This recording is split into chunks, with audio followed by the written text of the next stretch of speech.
بسم اللہ الرحمن الرحیم۔ السلام علیکم ورحمۃ اللہ وبرکاتہ۔ عزیز طلبہ، امید ہے آپ تمام احباب خیر و عافیت سے ہوں گے۔ آج آثار السنن کا سبق نمبر 54 ہے، اور اس سبق کے اندر ہم باب المسح علی الخفین کی جو احادیث ہیں، بقیہ احادیث، ایک حدیث کا ترجمہ اور تشریح گزر چکی ہے، باقی جو 5 احادیث ہیں ان کا ترجمہ اور تشریح ہوگی، اور موضوع پر مسح کرنے کی مدت کیا ہے یہ مسئلہ بیان ہوگا اور اس کی تفصیل ہوگی۔ اس باب کے تحت علامہ نووی رحمہ اللہ تعالی نے 6 احادیث ذکر کی ہیں، جن میں سے پہلی حدیث کا ترجمہ اور اس سے جو فقہی مسئلہ مستنبط ہو رہا تھا اس کی تفصیل ہم نے گزشتہ سبق میں پڑھ لی ہے، اور اس کی تفصیل وہاں گزر چکی ہے۔ آج ہم بقیہ احادیث کا ترجمہ اور تشریح پڑھیں گے۔ باب المسح علی الخفین کی دوسری روایت ہے، وعن شریح بن ہانی قال اتیت عائشہ رضی اللہ تعالی عنہا اسألها عن المسح علی الخفین فقالت علیک بابن ابی طالب رضی اللہ تعالی عنہ فاسألہ فإنه كان يسافر مع رسول الله صلى الله عليه وسلم فسألناه فقال جعل رسول الله صلى الله عليه وسلم 3 أيام ولياليهن للمسافر ويوم وليلة للمقيم، رواہ مسلم۔ شریح بن ہانی سے مروی ہے، وہ فرماتے ہیں کہ ام المؤمنین حضرت عائشہ رضی اللہ تعالی عنہا کے پاس تشریف لایا یہ مسئلہ پوچھنے کے لیے کہ مسح علی الخفین کے بارے میں دریافت کروں، یہ مسئلہ پوچھوں ان سے۔ فقالت، تو انہوں نے فرمایا علیک بابن ابی طالب، تجھے ابن ابی طالب رضی اللہ تعالیٰ عنہ کے پاس جانا چاہیے، یا تو ان کے پاس جا۔ فاسألہ، ان سے پوچھ، فإنہ کان، بے شک وہ، یسافر مع رسول اللہ صلی اللہ علیہ وسلم، آپ صلی اللہ علیہ وسلم کے ساتھ سفر کرتے تھے، یعنی حضرت علی بن ابی طالب رضی اللہ تعالیٰ عنہ آپ صلی اللہ علیہ وسلم کے ساتھ سفر کرتے رہے ہیں۔ فسألناہ، تو ہم نے حضرت علی رضی اللہ تعالیٰ عنہ سے پوچھا، فقال، تو انہوں نے کہا، جعل رسول اللہ صلی اللہ علیہ وسلم، رسول اللہ صلی اللہ علیہ وسلم نے مدت مقرر کی ہے 3 دن اور 3 راتیں مسافر کے لیے، ویوم ولیلۃ للمقیم، اور 1 دن اور رات مقیم کے لیے، رواہ مسلم، اس کو مسلم نے روایت کیا ہے۔ اس حدیث کے تحت فقہاء یہ مسئلہ بیان کرتے ہیں کہ مسح علی الخفین کی مدت کیا ہے، موضوع پر مسح کرنے کی مدت کیا ہے۔ تو ائمہ ثلاثہ، جس میں امام ابو حنیفہ، امام شافعی اور امام احمد بن حنبل رحمہم اللہ شامل ہیں، وہ کہتے ہیں کہ موضوع پر مسح کرنے کی مدت مقرر ہے۔ مسافر کے لیے 3 دن اور 3 راتیں ہیں، اور مقیم کے لیے 1 دن اور 1 رات ہے، جیسا کہ اس حدیث میں بیان ہوا ہے۔ جبکہ امام مالک رحمہ اللہ تعالیٰ فرماتے ہیں کہ مدت مقرر نہیں ہے، جب تک چاہے مسح کرتا رہے۔ ایک دفعہ موزے پہن لیے، اب جب تک اس کا دل کر رہا ہے وہ مسح کرتا رہے، 3 دن کرے، 4 دن کرے، 5 دن کرے، وہ مسح کر سکتا ہے۔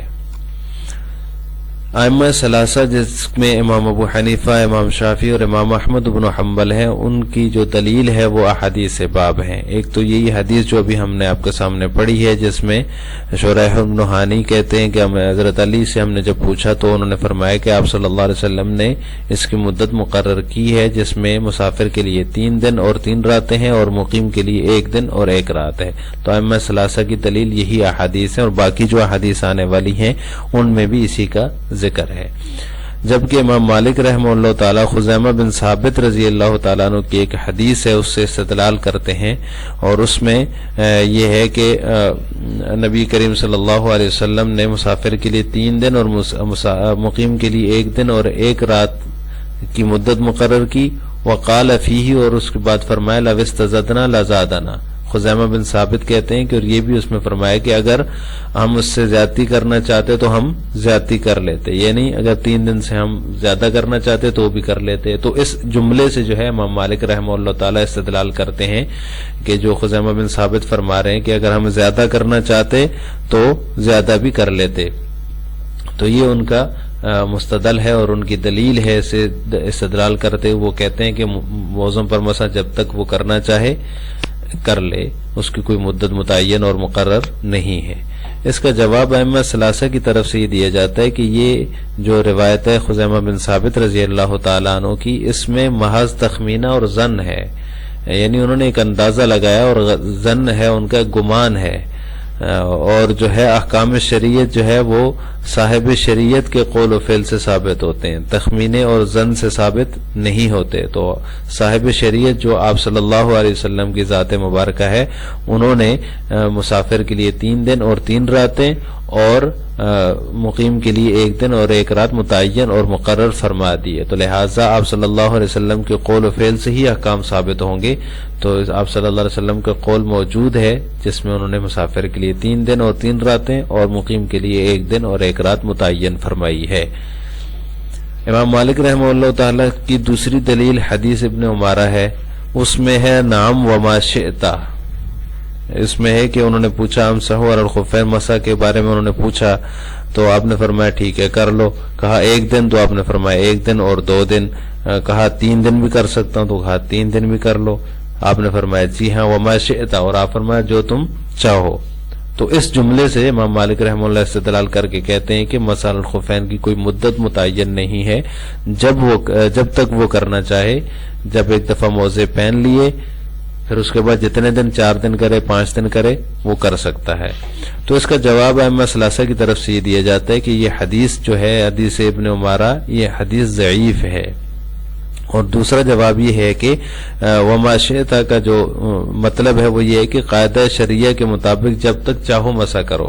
یہ مطلب نہیں ہے کہ جتنے دن مرضی کر لو، 4 دن کرو، 5 دن کرو، 6 دن کرو، بلکہ یہ کہا کہ قاعدہ شریعہ کے مطابق جب تک چاہو مسح کر لو۔ 2 دن کرو، 2.5 دن کرو۔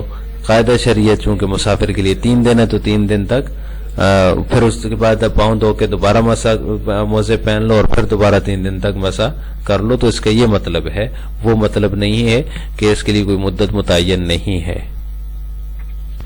اس سے اگلی روایت ہے وعن ابی بکرۃ رضی اللہ تعالی عنہ ان رسول اللہ صلی اللہ علیہ وسلم جعل للمقیم یوما ولیلۃ وللمسافر 3 ایام ولیالیہن فی المسح علی الخفین، رواه ابن الجارود وآخرون وصححه الشافعی والخطابی وابن خزیمہ۔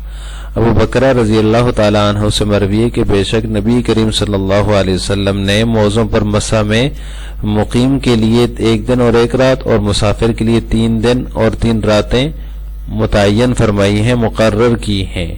روا ابن الجارود، اس کو ابن جارود اور دوسرے محدثین نے روایت کیا، اور شافعی، خطابی اور ابن خزیمہ نے اس کو صحیح قرار دیا ہے۔ اس کے بعد چوتھی روایت ہے وعن صفوان ابن عسال قال كان رسول الله صلی اللہ علیہ وسلم یأمرنا اذا كنا سفرا الا ننزع خفافنا 3 ایام ولیالیہن الا من جنابۃ لیکن من غائط وبول ونوم، رواہ احمد والنسائی والترمذی وآخرون وصححہ الترمذی والخطابی وابن خزیمہ وحسنہ البخاری۔ اس کا ترجمہ یہ ہے کہ صفوان بن عسال رضی اللہ تعالی عنہ سے مروی فرماتے ہیں کہ رسول اللہ صلی اللہ علیہ وسلم ہمیں حکم فرماتے تھے جب ہم سفر میں ہوں کہ اللہ ننزع خفافنا، کہ ہم اپنے موزوں کو نہ اتاریں 3 دن و 3 راتیں، الا من جنابت، ما سوائے جنابت کے، یعنی جنابت ہو جائے، اگر کسی کو احتلام ہو جائے، اس کے اوپر غسل فرض ہو جائے تو پھر وہ اتار رہے، لیکن من غائط و بول و نوم، لیکن پاخانہ، پیشاب اور نیند کی وجہ سے موزے نہ اتارے۔ اس کو روایت کیا امام احمد نے، نسائی اور ترمذی اور دوسرے محدثین نے، اور ترمذی اور خطابی اور ابن خزیمہ نے اس کو صحیح قرار دیا ہے، اور حسنہ البخاری اور امام بخاری نے اس کو حسن قرار دیا ہے۔ اس سے اگلی روایت وعن علی رضی اللہ تعالی عنہ قال لو كان الدین بالرأی لكان اسفل الخف اولا بالمسح من اعلاہ وقد رأيت رسول اللہ صلی اللہ علیہ وسلم يمسح على ظاہر خفیہ، رواہ ابو داود واسنادہ حسن۔ حضرت علی رضی اللہ تعالی عنہ سے مروی فرماتے ہیں کہ اگر دین رائے کے مطابق ہوتا، رائے پر ہوتا، لکان اسفل الخف اولا بالمسح من اولاہ، تو موزے کا نچلا حصہ جو ہے وہ زیادہ بہتر تھا کہ اس پر مسح کیا جائے اوپر کے حصے سے۔ یعنی اگر عقل کے مطابق ہوتا دین تو موزے کے نیچے مسح کرنا چاہیے، کیونکہ نیچے تو گندگی تو نیچے لگی ہوتی ہے، موزے کے اوپر کی جانب تو گندگی نہیں ہوتی۔ اس کا مطلب یہ ہے کہ دین جو ہے وہ عقل کے تابع نہیں ہے۔ اور آگے فرمایا وقد رأیت رسول اللہ صلی اللہ علیہ وسلم یمسح علی ظاہر خفیہ، میں نے رسول اللہ صلی اللہ علیہ وسلم کو دیکھا موزے کے اوپر کے حصے پر مسح کرتے ہوئے۔ رواہ ابو داؤد و اسنادہ حسن، اس کو ابو داؤد نے روایت کی اور اس کی سند حسن درجے کی ہے۔ اس باب کی آخری حدیث ہے وعن عوف بن مالک رضی اللہ تعالی عنہ قال امرنا رسول اللہ صلی اللہ علیہ وسلم فی غزوۃ تبوک بالمسح علی الخفین قال ثلاث للمسافر ويوم وليلة للمقيم رواہ احمد والطبرانی فی الاوسط وقال الحیثمی رجالہ رجال الصحیح۔ عوف بن مالک رضی اللہ تعالی عنہ سے مروی فرماتے ہیں کہ رسول اللہ صلی اللہ علیہ وسلم نے ہمیں غزوہ تبوک میں موزوں پر مسح کرنے کا حکم دیا۔ قال فرمایا 3 دن ہے مسافر کے لیے، وَيَوْمٌ وَلَيْلَةٌ لِلْمُقِيمِ اور 1 دن اور 1 رات ہے مقیم کے لیے۔ اس کو امام احمد اور طبرانی نے فی الاوسط اپنی اوسط میں روایت کیا ہے اور حیثمی فرماتے ہیں کہ اس کے رجال صحیح کے رجال ہیں، یعنی اس کو روایت کرنے والے جتنے بھی رجال ہیں وہ صحیح درجے کے رجال ہیں۔ آج کے سبق کا خلاصہ یہ ہوا کہ ہم نے باب المسح علی الخفین کے تحت مذکور جو 5 احادیث تھیں ان کا ترجمہ اور تشریح پڑھی ہے، اور اس سے جو فقہی مسئلہ مستنبط ہو رہا ہے کہ مسح کی مدت کیا ہے، تو مسافر کے لیے 3 دن اور 3 راتیں ہیں اور مقیم کے لیے 1 دن اور 1 رات ہے، جبکہ امام مالک رحمہ اللہ فرماتے ہیں کہ مسح کی کوئی مدت متعین نہیں ہے۔